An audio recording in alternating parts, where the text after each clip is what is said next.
ಯಾದಗಿರಿ ಜಿಲ್ಲೆಯ ವಡಿಗೇರ ತಾಲೂಕಿನ ಸಂಗಮ ಗ್ರಾಮದ ಶ್ರೀ ಸಂಗಮೇಶ್ವರ ದೇವಸ್ಥಾನದ ಅರ್ಚಕರನ್ನು ಬದಲಿಸುವಂತೆ ಒತ್ತಾಯಿಸಿ ತಾಲೂಕಿನ ಸೂಗೂರು ಕೊಂಗಂಡಿ ಗ್ರಾಮಸ್ಥರಿಂದ ಇಲ್ಲಿನ ಜಿಲ್ಲಾಧಿಕಾರಿಗಳಿಗೆ ಮನವಿ ಸಲ್ಲಿಸಲಾಯಿತು. ಸುಮಾರು 2000 ವರ್ಷಗಳ ಇತಿಹಾಸ ಪ್ರಸಿದ್ಧ ಸಂಗಮೇಶ್ವರ ದೇವಾಲಯ ಕೃಷ್ಣ, ಭೀಮಾ ನದಿಗಳ ಸಂಗಮ ಸ್ಥಾನದಲ್ಲಿದೆ. ಈ ದೇವಸ್ಥಾನದಲ್ಲಿ ಸದ್ಯ ಶಾಂತಾಮೂರ್ತಿ ಎಂಬುವವರು ತಾವೇ ಅರ್ಚಕರು ಎಂದು ಜಿಲ್ಲಾಡಳಿತಕ್ಕೆ ತಪ್ಪು ಮಾಹಿತಿ ನೀಡಿದ್ದಾರೆ ಎಂದು ಗ್ರಾಮಸ್ಥರು ಆರೋಪಿಸಿದರು. ಶಾಂತಾಮೂರ್ತಿ ಎಂಬುವವರು ಸ್ಥಳೀಯರಲ್ಲ, ಅವರು ದೇವದುರ್ಗ ತಾಲ್ಲೂಕಿನ ಗಬ್ಬೂರು ಗ್ರಾಮದ ನಿವಾಸಿ. ಸದ್ಯ ಮಂಜುನಾಥ ಸ್ವಾಮಿ ಎಂಬುವವರು ದೇವಾಲಯದ ನಿರ್ವಹಣೆ ಮತ್ತು ಪಕ್ಕದಲ್ಲಿನ ಗೋಶಾಲೆಯ ನಿರ್ವಹಣೆ ಹೊಣೆ ಹೊತ್ತಿದ್ದಾರೆ, ಅಲ್ಲದೆ ಅವರೇ ಮೂಲ ಅರ್ಚಕರಾಗಿದ್ದಾರೆ ಎಂದು ವಿವರಿಸಿದರು.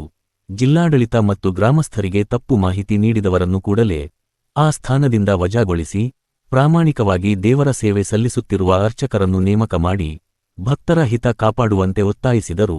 ಕಾಂಗ್ರೆಸ್ ಯುವ ಮುಖಂಡ ಬಸ್ಸುಗೌಡ ಬಿಲ್ಹಾರ, ವೆಂಕಟರೆಡ್ಡಿ ಶಿವನೂರ, ಸೂಗಪ್ಪಗೌಡ ಕೊಂಗಂಡಿ, ರಾಚನಗೌಡ, ಗುರುನಾಥರೆಡ್ಡಿ, ಸಂಗಪ್ಪಗೌಡ, ಗುರುರಾಜ ಸಾಹುಕಾರ, ಸೈದಪ್ಪ, ಮರೆಪ್ಪ, ಹುಸೇನಪ್ಪ ಹಾಗೂ ಶಿವಪುರ, ಅಗ್ನಿಹಾಳ, ಗೋನಾಲ, ಜೋಳದಡಿಗಿ, ಶಿವನೂರ, ಕದರಾಪುರ, ಅರಿಸಿಣಗಿ, ಕಾಡ್ಲೂರ ಗ್ರಾಮಸ್ಥರು ಉಪಸ್ಥಿತರಿದ್ದರು.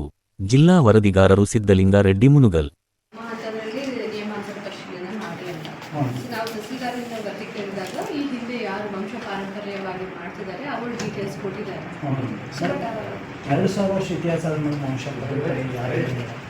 ಹಾಗಾಗಿ ಈ ಹಿಂದೆ ಬೆಂಡಿಗೌಡಲ್ಲಿ ಗ್ರಾಮಸ್ಥರು ಒಬ್ಬರು ಮಾಡ್ತಾ ಬಂದಿದ್ದಾರೆ ಅಂತ ಅವ್ರು ನೀವೇನು ಡಿಸ್ಕೌಂಟ್ ಮಾಡಿದ್ರಲ್ಲ ಮೇಡಮ್, ಸಂಗಯ್ಯ ಅಂತ ಅವ್ರು ಮಾಡ್ತಿದ್ದಾರೆ. ಅವ್ರಿಗೆ ಅವರು ಹಿಂದಿನವರು ಬೆಂಡಿಗಂಬಳಿ ಗ್ರಾಮಸ್ಥರು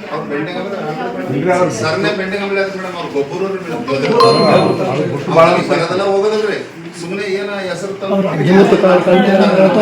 ಅಬ್ಜೆಕ್ಷನ್ ಏನಿದೆ ತಾವು ಕೊಡಿ, ನಾವು ಗೋಶಾಲಾ ಮೈಂಟೈನ್ ಮಾಡೋದು ಬೇಕು. ಗೋಶಾಲಾ ದಾಸೋಹ ಯಾರು ಅಧಿಕಾರಿಗಳು ಕೆಲ ಹಂತದಲ್ಲಿ ಕ್ಷೇತ್ರ ಮಟ್ಟದಲ್ಲಿ ಹೋಗಿ ಅವರು ಪರಿಶೀಲನೆ ಮಾಡಿ ಈ ಹಿಂದೆ ಅದರದ್ದು ಏನಿದೆ ಟ್ರೆಡಿಷನ್ ಪ್ರಕಾರ ಯಾರು ಮಾಡ್ತಾ ಬಂದಿದ್ದಾರೆ ಅವ್ರ ವಿವರಗಳು ಕೊಟ್ಟಿದ್ದಾರೆ.